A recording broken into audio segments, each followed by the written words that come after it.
नमस्कार दोस्तों, मैं आचार्य गिरीश व्यास आपका स्वागत करता हूँ। विशेष कार्यक्रम वास्तु और ओके वास्तु। एक जगह मेरा इंटरव्यू था दूरदर्शन पे, तो उस पे भी आया था महावास्तु। एक महिला आई, उन्होंने कहा आपका वास्तु है और हमारा महावास्तु है। तो मैंने हो सकता है कोई बड़ा वास्तु होगा, तो जाहिर सही बात मानी है कि दिल की बात बता रहा हूँ कि मैंने कहा कि भैया मेरा पहले हो जाने दो, फिर आप मेरे साथ में नहीं हो पाएंगी। मेरा जो है वीडियो हुआ, मेरी शूटिंग हुई, उसके बाद उन्होंने अपना वीडियो नहीं दिया महावास्तु का। बोले नहीं, इन्होंने दे दिया है तो बहुत अच्छी बात। मैं तो जनरल बातें आपसे शेयर करने आया हूँ, कोई ज़्यादा बड़ी बात नहीं है। आजकल जो वास्तु चल रहा है और जो भी आर्किटेक्ट हैं, जो भी इंजीनियर्स हैं, वो ओके वास्तु की तरफ आपको ले जा रहे हैं। वो आपके मन को पढ़ते हैं, आपको क्या चाहिए, उसमें वास्तु विधान सही है या नहीं, उनको उससे कोई लेना देना नहीं है। आप कैसे सहमत होंगे उस पर बात की जाती है। क्या यही वास्तु है क्या कि हम सहमत हो जाएं और हमारा घर बन जाए? क्या हमें कोई बाद में परेशानी नहीं आएगी? क्या नहीं आएगी? क्या आजकल यही हो रहा है। जैसे पश्चिम मुखी मकान में जब हम देखेंगे तो ईशान कोण में बेडरूम चला जाता है, तो वो कहते नहीं ओके वास्तु है। बोले वो कैसे? तो उनने कहा बोले हमने नैऋत्य में सीढ़ी दे दी ना, तो बोले बैलेंस हो गया। कैसे बैलेंस हो जाएगा? जो मंदिर का स्थान है उस स्थान पे हम कैसे बेडरूम रख सकते हैं? क्या हमें वहाँ पर नींद आएगी? क्या हमारा शरीर हमेशा भारी रहेगा, हमें परेशानियाँ आएंगी, ढेर सारा कमाने के बाद भी कर्जा बना रहेगा। तो हम यह चाहते हैं कि हमारा कर्जा बना रहे। हम मकान क्यों बनाते हैं? मकान बनाने का सीधा उद्देश्य यही है कि हमें सुख की प्राप्ति हो जाए। हम दिन भर बाहर काम करते हैं, ऑफिस में काम करते हैं, हमारे व्यापार क्षेत्र में काम करते हैं, तो वहाँ का बहुत सारा टेंशन होता है। तो उस भवन में आने पर वह जो समस्या है, वो जो टेंशन है, वो समाप्त हो जाए और हमें एक अच्छी नींद प्राप्त हो जाए। घर में सामंजस्य बना रहे, प्रेम बना रहे। हम घर में जाए तो हमारे मन की कुछ बातें हैं वह हम उससे कह पाएँ। तो घर में यह सब कैसे प्राप्त होगा, कैसे मिलेगा? उसके लिए हमें एक अच्छा वास्तुविद भी रखना चाहिए।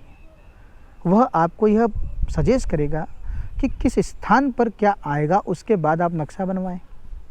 सरल बात तो मैं आपको बता दूं कि ईशान कोण में हम जाते हैं, जिसको हम कहते हैं कि नॉर्थ ईस्ट कॉर्नर, वो वाला जो एरिया होता है वो ईशान कोण होता है। इधर हम जाएंगे दिशाओं में तो एक पूर्व दिशा होगी। पूर्व अर्थात आपका साउथ ईस्ट का जो कॉर्नर होता है उसे हम आग्नेय कोण कहते हैं। और यहाँ साउथ वेस्ट कॉर्नर जो हो गया वो आपका नैऋत्य कोण हो गया, जो हमेशा भारी होता है। वास्तु देवता जो हैं उनके जो पाँव हैं वो यहाँ है।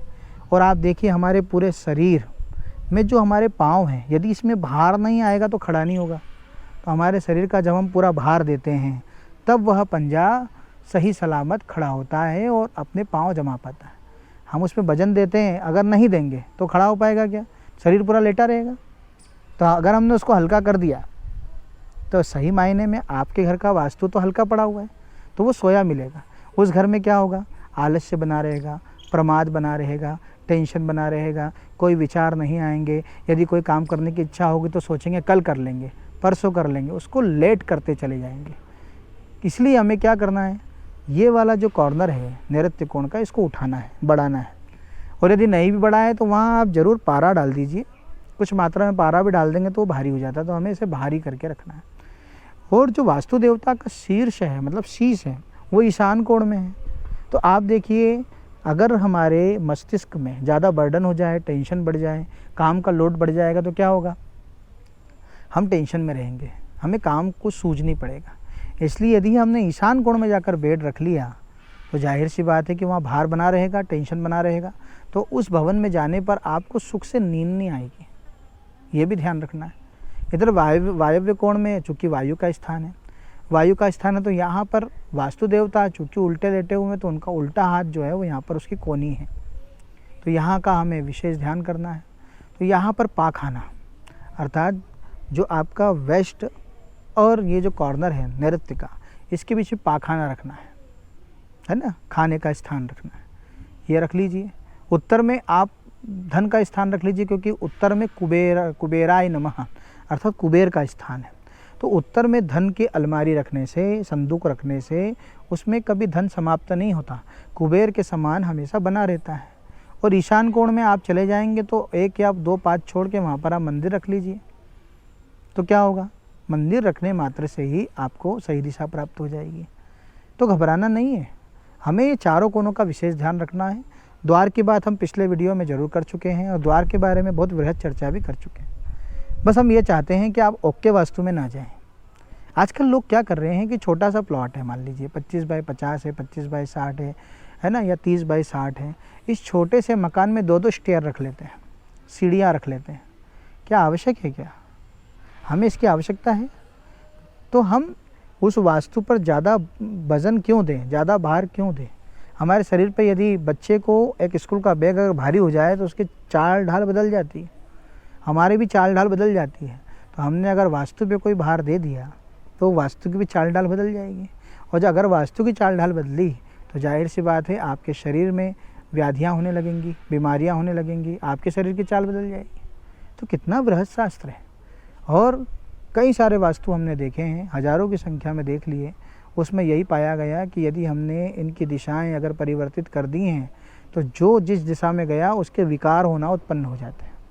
धन का स्थान यदि दक्षिण में रख दिया जाए तो क्या हो जाएगा? गलत कामों में लग जाएगा, क्योंकि दक्षिण क्षेत्र यम का क्षेत्र है, वहाँ पर शयन का कक्ष है, और सर जो है वो दक्षिण तरफ रखते हैं और पाँव जो है हम कहाँ रखते हैं? उत्तर की तरफ रखते हैं। वैसे ही यदि हमने ऐसे सोना है, कैसे पूर्व और पश्चिम की तरफ सोना है, तो हमारा जो शीर्ष है वो हमें पूर्व की तरफ रखना है और पाँव हमें पश्चिम की तरफ रखना है। ये 2 दिशाएं का भी ध्यान रखना है। और अभी आजकल आर्किटेक्चर क्या करते हैं कि पाँव रख देते हैं इधर पूर्व की तरफ और पश्चिम की तरफ जो है वो रख देते हैं। ये हम छोटी छोटी बातों का भी ध्यान कर लें तो हमारे जो आर्किटेक्ट हैं वो समझ जाएंगे कि हमें क्या चीज़ चाहिए। और ऐसा भी ना माने कि सबका मकान एक जैसा होता है। देखिए वास्तु तो सबका एक ही मिलेगा। अभी एक परंपरा और चालू हो गई है कि पश्चिम मुखी में हम देखते हैं तो वो ईशान कोण इसको मान लेते हैं, किसको? नैऋत्य को।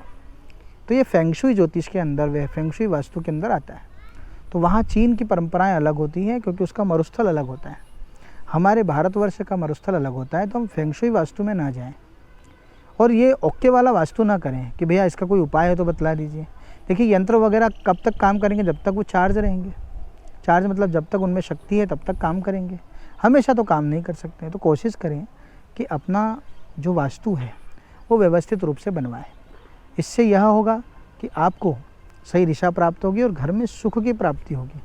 अन्यथा आपके घर में कलह बनी रहेगी और आप कितना भी प्रयास कर लीजिए उसको सुधारना मुश्किल है। और मानसिक तनाव तो बना ही रहता है मनुष्य को। तो ऐसी कई सारी बातें हमारे पिछले वीडियो में आपको मिल जाएंगी। जैसे डेल लगवानी है, अर्थात हमें चौखट लगानी है, हमें किस प्रकार का स्थान रखना है, दरवाजे कहाँ रखना है। ये छोटी छोटी चीज़ें अगर हमने ध्यान कर ली तो जाहिर सी बात है और रियल मानिए कि आपको एक अच्छा अनुभव प्राप्त होगा। और अनुभव कोई 1-2 दिन में नहीं आता है, अनुभव 2-4 साल में आता है, 5 साल में आता है, 10 साल में आता है। तो ज़रूरी नहीं है। और देखिए 3-3 करके वास्तु मारता है, इसलिए कहा गया है नमस्ते वास्तु पुरुषाय भूषय्याभिरथ प्रभो मद्ग्रहे धन धान्यादि समृद्धिम कुरु सर्वदा। अर्थात अगर सही वास्तु बना है तो उसके अंदर समृद्धि, धन और धान्य की प्राप्ति हो जाती है। और यदि सही वास्तु नहीं बना है तो वास्तु उसको भक्षण करने वाला भी बन जाता है। वो व्यक्ति घर में पैसा लाता है, कहीं बीमारी में चला जाएगा, कहीं बच्चों में चला जाएगा, कहीं वो नष्ट हो जाएगा, या घर वाली ऐसी मिल जाएगी कि भैया वो सब खर्चीली हो गई, वो ब्यूटी पार्लर में जाएगी और खूब खर्चा कर देगी। ऐसा भी हो सकता है। तो खर्चे का तो कोई रास्ता नहीं ना, उसके तो अनेकों रास्ते हैं। तो आप ध्यान करें, एक सही वास्तु बनवाइए और हमारे कुछ वीडियो देख लीजिए। और आपको ऐसा लगता है तो कमेंट में आप जाइए, और आपको ऐसा लगता है तो आप कंसल्ट भी हमसे कर सकते हैं। तो हम प्रयास करेंगे कि आपके नक्शे को किस प्रकार सही किया जाए। नमस्कार।